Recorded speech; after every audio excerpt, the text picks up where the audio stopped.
Welcome back to Wandering Aimfully, the show. I'm your host, Caroline Zuck.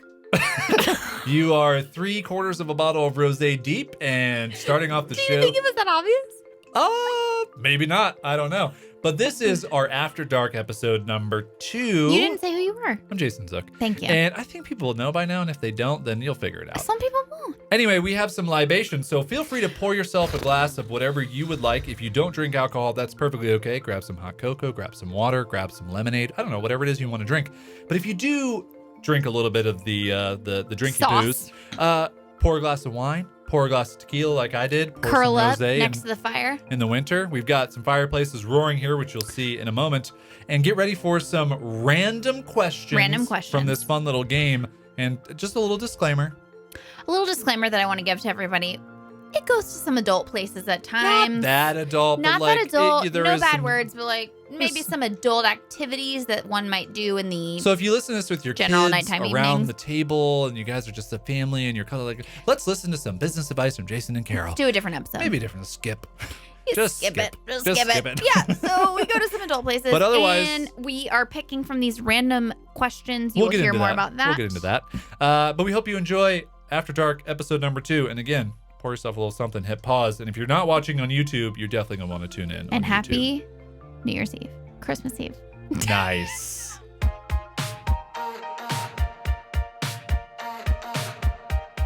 Hey there, we're Jason and Caroline Zuck, a husband and wife team who believes life is just one big experiment. This is the show where we share our journey as we figure out this ever-changing thing called life. We cover topics like running a business, traveling the world, and clawing our way out of debt, all with the hope of inspiring you to live, work, and create with more intention. Life might bring its twists and turns, but when you know who you are and what you want, you're never really lost. Welcome to Wandering Aimfully, the show.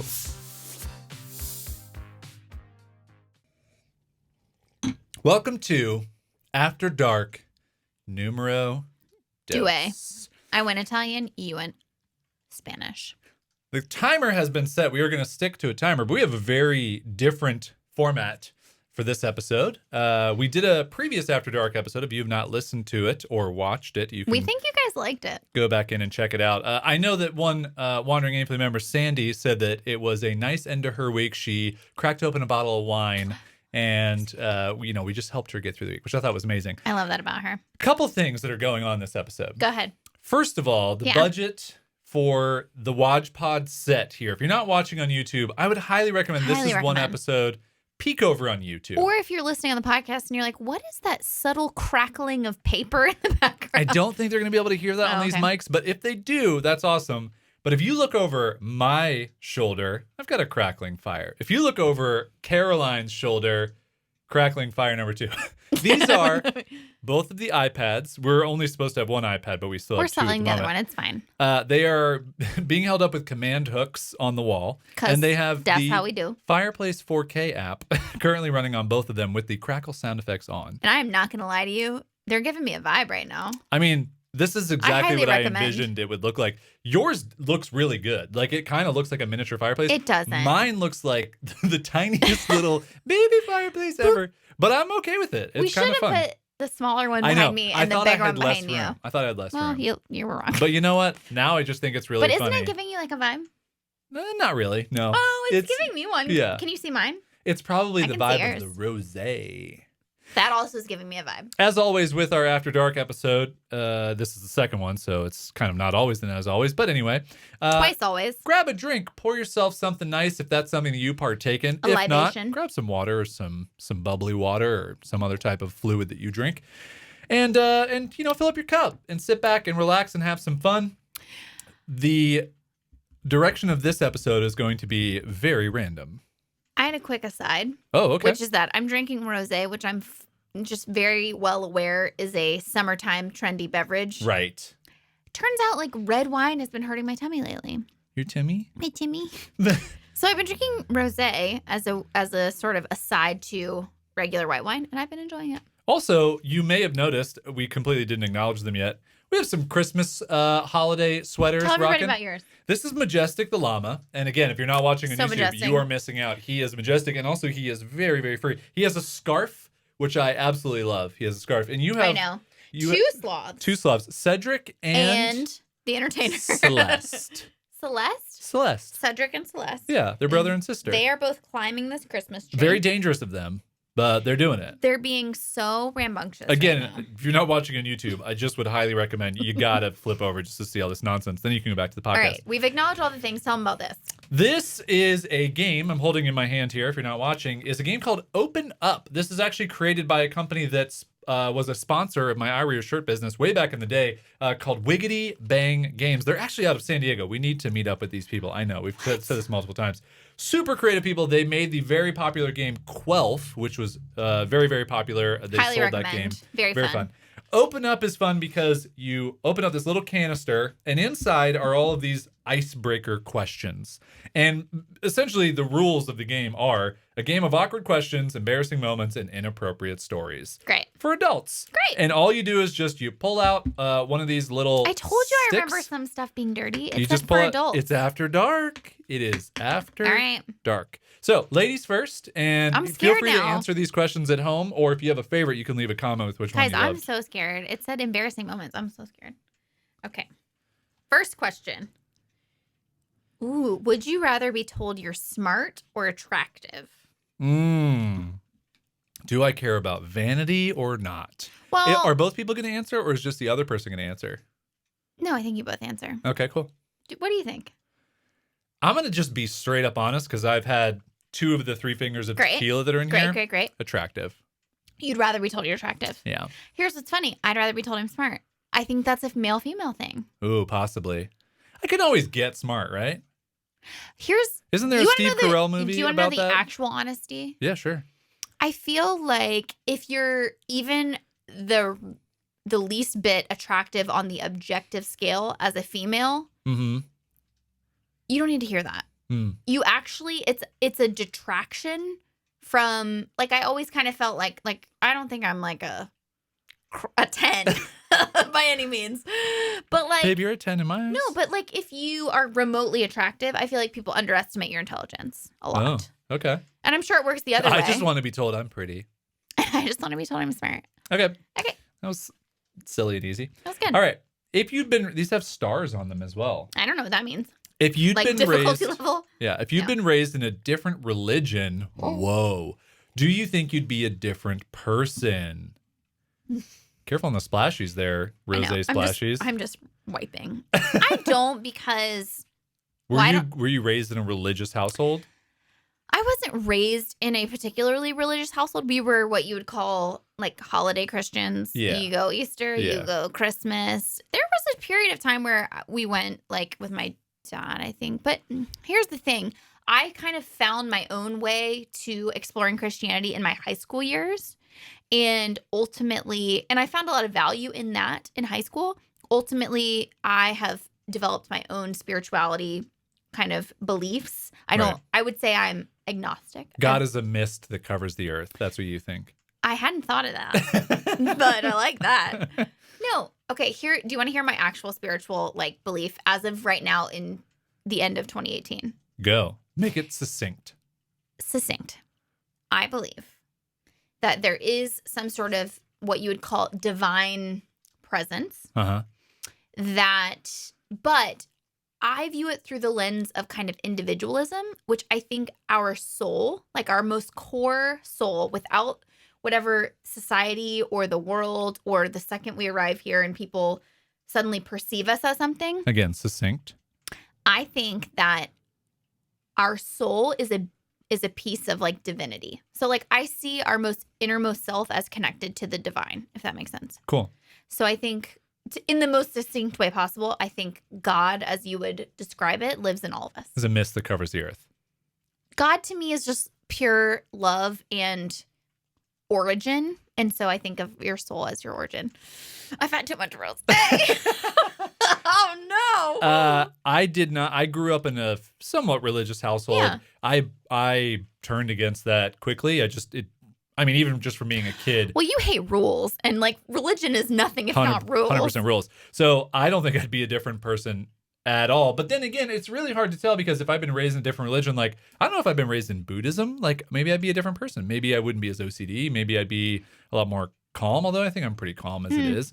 Like maybe a different religion would have resonated with you on a different level. And also, my definition of religion, if everyone wants to know, I don't care. You hate religion. Hate's a strong word. I don't care. I'm completely ambivalent to it. Yeah. It doesn't matter to me. It doesn't hold any... You're like an ultimate like realist. You're just like, I'm here now. But if you want to believe in that thing, you go right ahead, whatever it is. But for me, just don't care. And that's okay. To each their own, right? I think religion... We're done. Next question. I think spirituality is mystery, and I'm very comfortable with ambiguity and mystery, and you're not. No, I like practicality and realism. Right. Well, there is a little rules thing in here. Oh, I think that's what this is. I also was going to make this joke, which when I said religion is nothing if not rules, and then I thought to myself, no rules, just right. And then I thought religion, and then on the other end of the spectrum, Outback Steakhouse. Outback Steakhouse. All right. If you had 3 months to train, would you swim the English Channel? No, that's stupid. I really don't like swimming. It's probably just because I'm not good at it. And here's my response. Get up off, like, doing extreme physical acts of physicality in order to get attention. Maybe it's not attention. Maybe it's just for you. It didn't say for like to be in a TV show. Think anyone who goes to the extreme so that they need to be like in the Guinness Book of World Records, or they're the most this, or they're the most that. I think there's a little bit of ego involved. Otherwise, why wouldn't you just like swim? I think there's a little bit of ego 1,000 days straight needed to do those things. Yeah, like and what's the point of ego? To have an id. No. Freudian jokes. Let's move on. Neither of us are swimming. Who in the room uses the word the most? Who uses it the least? Only 2 of us. This could get hairy. Well, I don't think either of us use but I think I use like much more than you do. You definitely use like more than I do.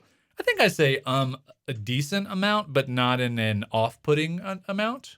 I think that years and years of being on live video or being interviewed, you are very good at cutting out the middle words. Even still, I mean, I edit this show, and I know that... Oh, then you probably know the most. I actually know that the thing that we say the most is, I think. Yeah. Yeah. But we think a lot of things. We do. And we like to use that as a qualifier because also, I don't like absolutes. Here's what, no. Wow. If you're not watching, I just got physically abused. The reason that we say I think a lot is because you know what I don't like is that here's a pet peeve of mine is when people say their opinion as truth. Yeah. I understand the whole writing technique of like, actually, could you remove I think to make it more powerful? And you could. I like saying I think because I like to remind people it's just my perspective. And guess what? I don't want you to think that I'm telling you that my perspective is the right or wrong way. You're up next. Okay. This is fun. I hope you guys are having fun with this. If you're not having fun, don't tell me. I'm having keep fun. Watching. Okay. Also, getting close to being done with this tequila that you said was too much. That hit me quickly. Oh, yeah? You're feeling it? I was like, babe. About half a mug ago. Yeah, it's a lot of rosé.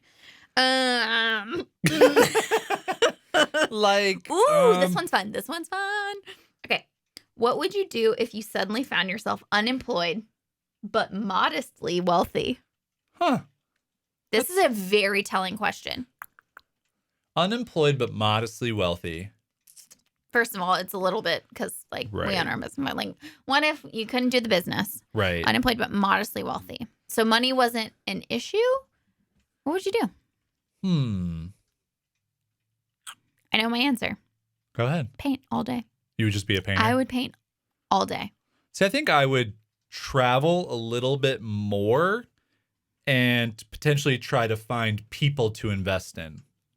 Oh. Yeah. A Greg Hartle of sorts. Our friend Greg Hartle he did a crazy project where he did something very similar to this, but he's very smart and very wonderful. Because I would also look at it as like, I don't want to create another job for myself, so I would try and basically like leech off of other people's ideas. Great. Yeah. Love it. I just think that'd be the way to go. That'd be neat.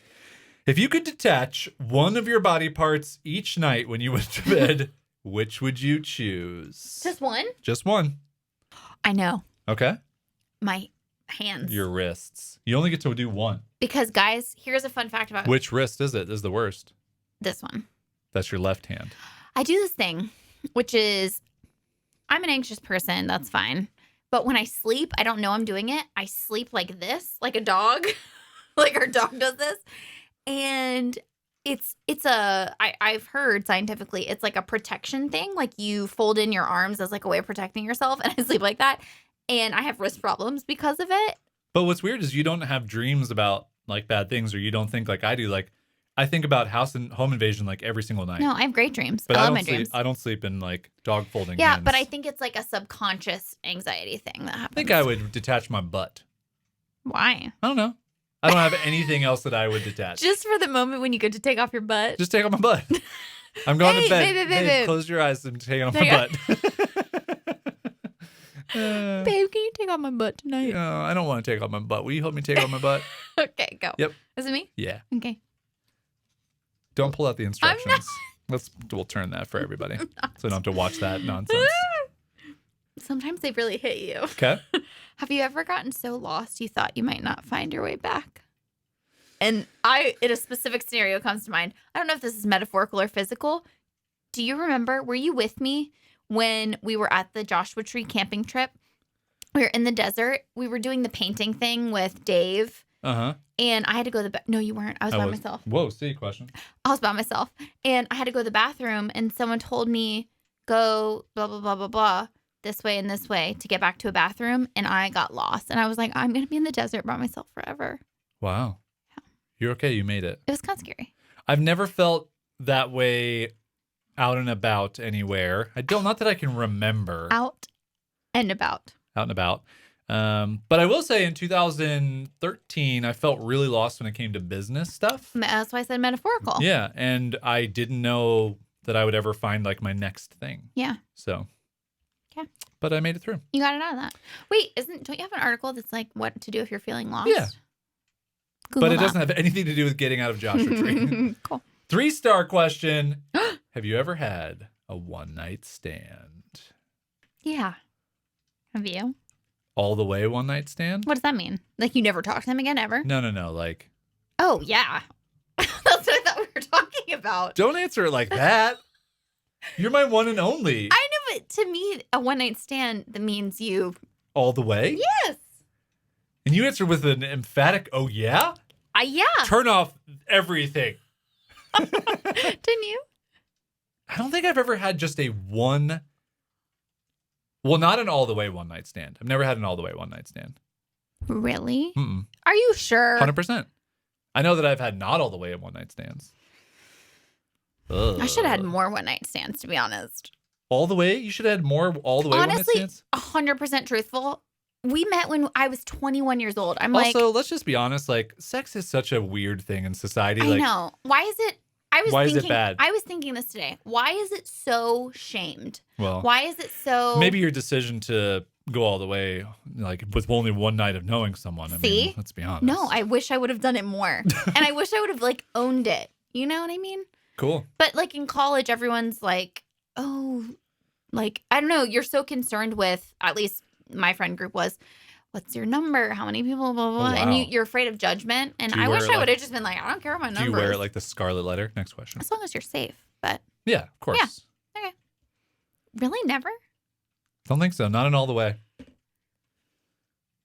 I'm a real trusty guy. All right. We'll table that for later discussion. That's after dark. Oh, this is a good one. You said that on the last one. They're all good. Okay. Wiggity bang games. They're all good. Do humans have the right to use animals in any way they need? Ooh, this is interesting because we made the shift to veganism almost 2 years ago now. In any way they need? Define need. Yeah. I feel like the morality of eating animals for us is just one of those things that's like, because we don't absolutely need this from a dietary perspective. And again, like we're never going to know 1000% if like your genetic makeup needs it and my genetic makeup doesn't. Like it's just, we don't even have the access to know those things right now. But I just think from all of the things that we know, like it's not necessary. And I don't know. I feel like as I've gotten older, like I loved zoos when I was a kid. Like I loved them. But animals don't need to be in cages for our entertainment. Here's the thing that I feel. I know you didn't see this on Twitter, but I think somebody tweeted recently. It was a video of a baby pig having a bath, and it was you could see the expression on their face that they loved. Yeah. And it was somebody being like, this is your annual reminder that the thing that you like to eat for breakfast loves a gentle, warm bath. And it was a really gentle stream of warm water. And the pig was like smiling. Yeah. And it was the cutest thing ever. And for us, it's just like, these animals have emotions and they clearly have feelings and they clearly emote. And it's like the documentaries you watch about the killer whales who the mother separated from its baby will whine and cry and make noises that it's never made before because it's separated from its baby. This is going to a dark place. Well, it's just, to me, it's like, just because it doesn't speak our language doesn't mean that they're not emoting. Are you okay?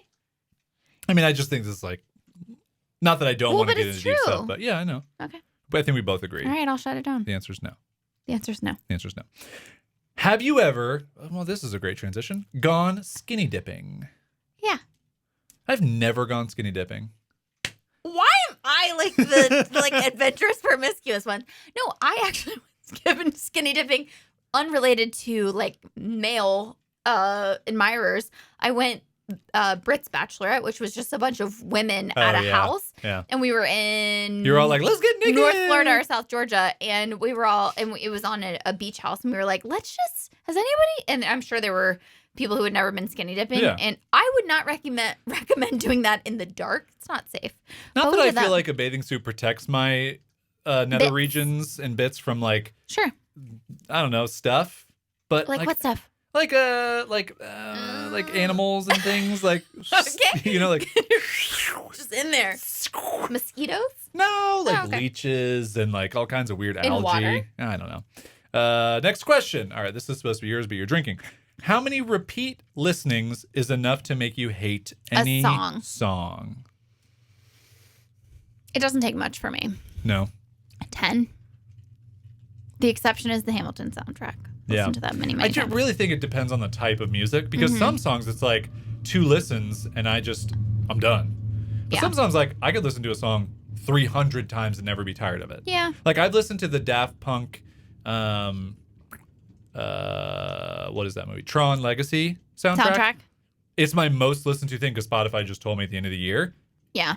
I never tire of that music ever. I forget the band, but that Spirit. Nickelback.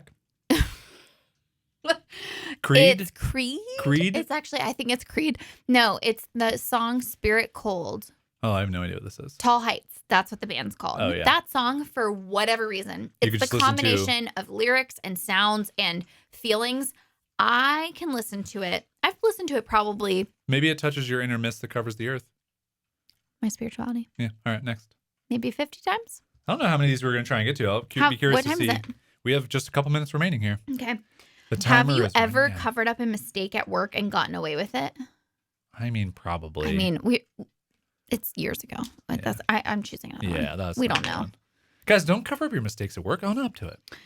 If you discovered that a coworker who desperately needed money had stolen some from work, what would you do? Ew. Oh, I don't know. Desperately needed money. It's a tough one. My moral compass is like, ew. Yeah, for me, desperately needed money, I'd be like, man, whatever. Stealing from the company? Maybe whatever.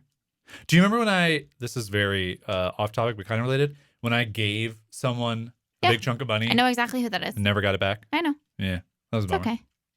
I think about that randomly. I think...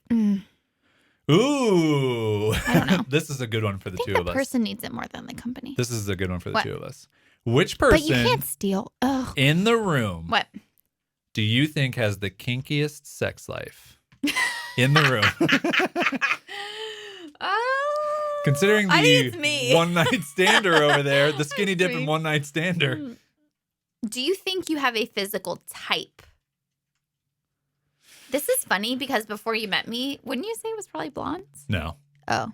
No, it always ranged. I definitely don't have a type. I think I have a natural Receding attraction. hairline? I think I have a natural attraction to blonde women. Why but do you think? I think it's a societal ingrained. Like these are beautiful. These are like right. I just think I see blonde women first, which is such a messed up thing. But because their hair's lighter. I work on it. Like I'll 100% I will see like a attractive blonde woman and I'll be like, do I actually think she's attractive? Like, or is that I know, just like but the real question is like, do I have a type? I don't think I do. The real question is like, I like women of all why shapes do and we? sizes. I know, but why I do also we? like some men of shapes and sizes. I know. Give me so a good do I. Ryan. There's a lot of Ryans I could tangle I've been with. learning a lot about this whole like sexuality spectrum lately, and I'm Yeah. like, this is a real question. You're like Wait, Dax Shepard. You're one hair. I'm from one being... hair heterosexual Yeah. more than I am homosexual, but I'm like, this is a real question. Do you think that your attraction to the opposite sex is because it was ingrained in you that that's the way that it's supposed to be, or do you think? No, for you me, think it's just for me, it's natural? 100% natural. I think because like I look at another man, and I've looked at many other men throughout the years. Never once have I been like sexually aroused. Yeah, I get that. Not even sexually aroused. Just not. I've never even been like, I could look at that person for long. You know, like.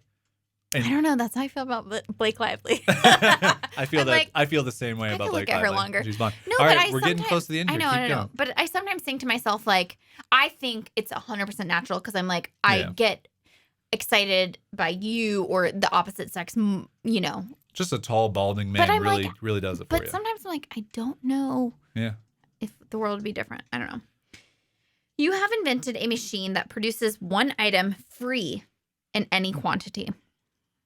What does your machine give out? Whoa. One item free. Man. Dollar bills. I would almost say money just so I could give it away. Like That'd constantly. Be cool. In any quantity. Yeah.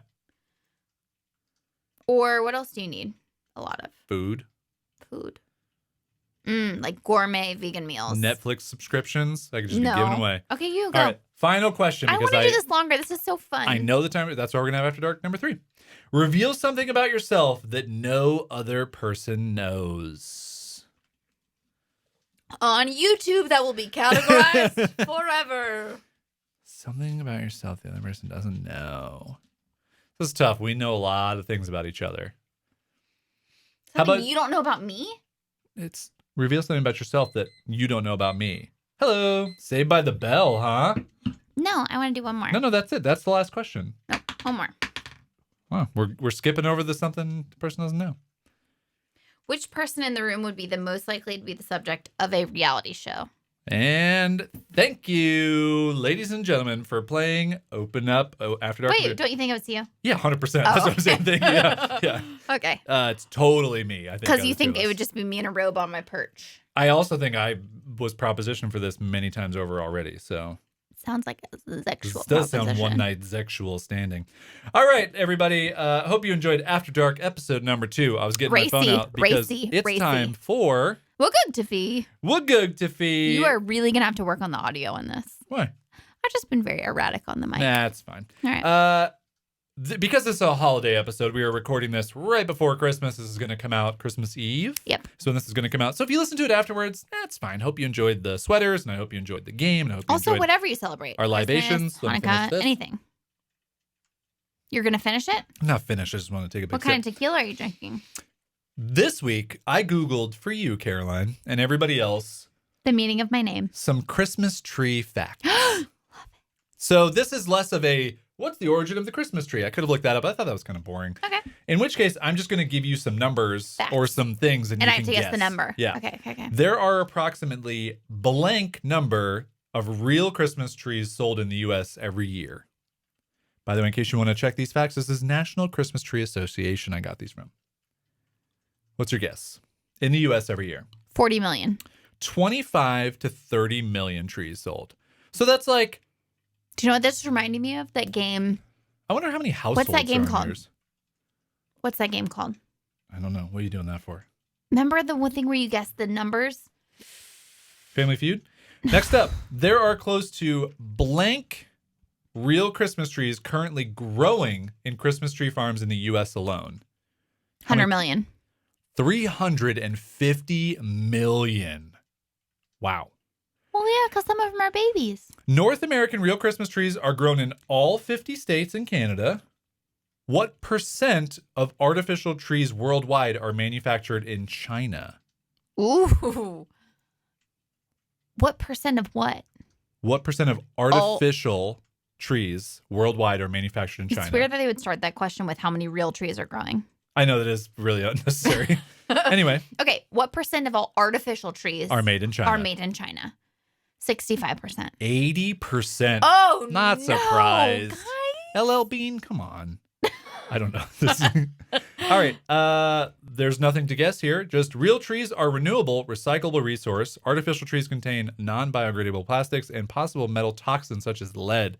Get you a real tree because they're a very renewable resource. There are more than Cool. Wait. blank local Christmas tree recycling programs throughout the U.S. There are more. I'm sorry. How many recycling programs throughout the U.S. for Christmas trees? 1 million. 4,000. I would have thought it would have been a lot more. Wow. Okay. For every real Christmas tree harvested, how many are planted the following spring? 4. 1 to 3. I was very close. You were. All right, last one. Let's see here. It can take as many as blank years to grow a tree of typical height, 6 to 7 feet. How many years? 12. 15 years. Wow. 15 years. That tree we have in our house, they started growing that thing in 2003. That's cute. Here's a real thing. We, one year, thought about getting an artificial tree because we thought it would be... We actually were curious what is better for the environment. What's better for the environment? We thought, we'll use this for 15 years. It'll be great. Turns out, because of the resources needed to manufacture and then the fact the that artificial it's not trees, biodegradable, most of them. People have done studies. It's natural trees. And so we get a natural tree every year. It's a very renewable resource. It's a very renewable and you get resource. to support a local business if you buy them from a local like tree farmer like we do, which is fun. All right, everybody. And you don't eat it. And okay. And you don't eat it. So good job, so everybody. I just mean you don't have to worry about like pesticides and Yeah, stuff. but you don't eat it. So You don't eat it. You don't eat it. That'll conclude this episode of Wandering Aimfully, the show After Dark, number 2. We like you a lot. We really hope that Fireplace number 1 and number 2 really brought you some joy in your life. Again, if you watched or didn't watch this episode, we highly recommend you at least take a peek because Majestic the llama, he's just a majestic creature. Also, Cedric and Celeste, say hello. We hope you have a wonderful holiday, depending on what holiday you celebrate. Maybe it's already passed. Maybe it's currently going on. Maybe it's in the future. But if you celebrate Christmas, we hope you have a great time. You stay safe. You have a fun New Year and all of those things. And we welcome 2019. And we thank you for watching another episode. Feel free to wear your sweater, take a photo of it, send a photo of it to us, and we'll just laugh at it and enjoy it. Thanks for watching. Bye.